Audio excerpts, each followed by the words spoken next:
Ed eccoci giunti in quel di Ravenna, si diceva la Juve Stabia in maglia bianca, mentre nella classica tenuta giallorossa il Ravenna, Juve Stabia che era giunta non con stimoli unitari ma comunque supportata da circa 200 tifosi, l'assenza di Rinaldi con Femiano Fabio in posizione centrale, per il resto il tandem d'attacco formato da Max Caputo e Gigi Castaldo, di fronte un Ravenna che poteva e che può contare su giocatori come Succi e Chianese che insieme hanno siglato più di 35 reti, la migliore formazione in assoluto di questa Serie C1, una Juve Stabia Vito che comunque già dall'inizio ha patito un po' l'avversario per aggressività ma comunque si è disimpegnata sicuramente in modo più che sufficiente. Beh, la gara è stata preparata molto bene dal mister Capuano, aveva dato le indicazioni ottime, stavamo facendo tutto bene fino al 13esimo, quella punizione che noi sapevamo che le loro punizioni tirate da Sciacalunga sono quasi tiri micidiali, è venuto fuori questo tiro di Succi che è un giocatore sicuramente che non fa la differenza e sicuramente abbiamo pensato di ricombattarci un'altra volta e crederci nel pareggio. L'abbiamo parecchie volte come sfiorato con l'occasione clamorosissima che ci ha tolto la soddisfazione in pochi minuti, perché se saremmo andati agli spogliatoi sull'1 avremmo visto un'altra partita, perché poi loro l'hanno detto alla lunga perché era una partita importantissima, loro erano caricati, avevano un grande entusiasmo, sapevano e ci temevano questa partita, perché poi questa partita poteva far sì che loro dava quasi la possibilità della vittoria, vincendo contro di noi, come poi giustamente è stato così, perché aspettavano anche il risultato da San Benedetto. Questo era al quinto minuto, la prima conclusione di Sciacalunga, elemento che tutti temevano, e qui dovremmo essere passati con le immagini direttamente al quarto d'ora dove c'è il gol. È uno schema su punizione, Sciacalunga chiama dentro Succi, di prima intenzione ha trovato il gol della domenica. Si è staccato e ha messo subito. Questo lo fanno parecchie volte, perciò dicevo prima che il mister Capuano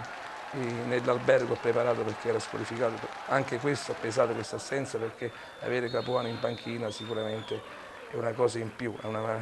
Sicuramente riesce a dare di sì. più. Questo è la Juve Stabia che tenta uno dei primi affondi, c'è forse un tocco con le mani in area di rigore, questi arbitraggi che hanno condizionato in negativo. La Juve Stabia non è stata mai fortunata, mentre vediamo con le immagini un'uscita di Benassi. Ma questo è lo stesso arbitro che poi ci ha penalizzato a Salerno, che non ha dato il rigore a Castaldo nel secondo tempo, per cui ecco, gli arbitri non è che pretendiamo che ci diano una mano, ma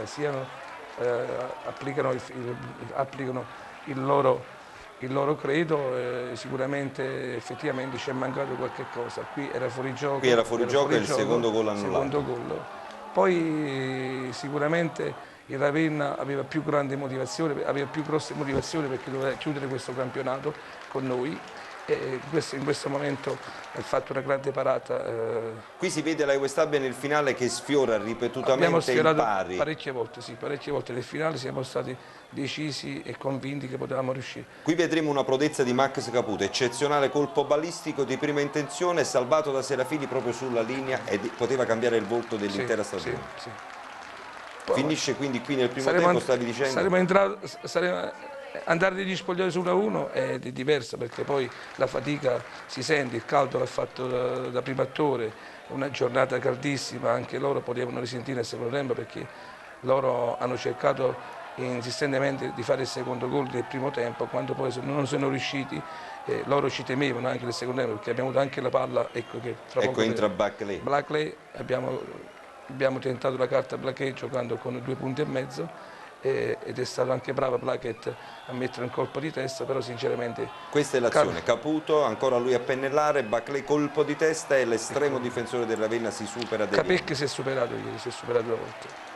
È una Juve Stabia che comunque ci crede ora con le 2 punte Castaldo-Baclé, con Caputo come rifinitore, ancora Baclé, poi se la Juve Stabia sarà costretta a subire, come vedremo dalle immagini, il secondo gol quando 2 giocatori sono a terra, vale a dire sia Gennaro Esposito che Antonio Esposito, costretta quasi 9, era uscito già il giocatore Baclé, al suo posto era entrato per la Juve Stabia all'ingresso del giovane Morga, poi qui c'è stato il secondo gol che chiude definitivamente e tappa le ali alla Juve Stabia. Sì, sicuramente, però dobbiamo riconoscere anche la forza della Ravenna, una squadra che gioca a calcio, fa giocare, ha degli uomini importanti, Succi e Chianesi non sono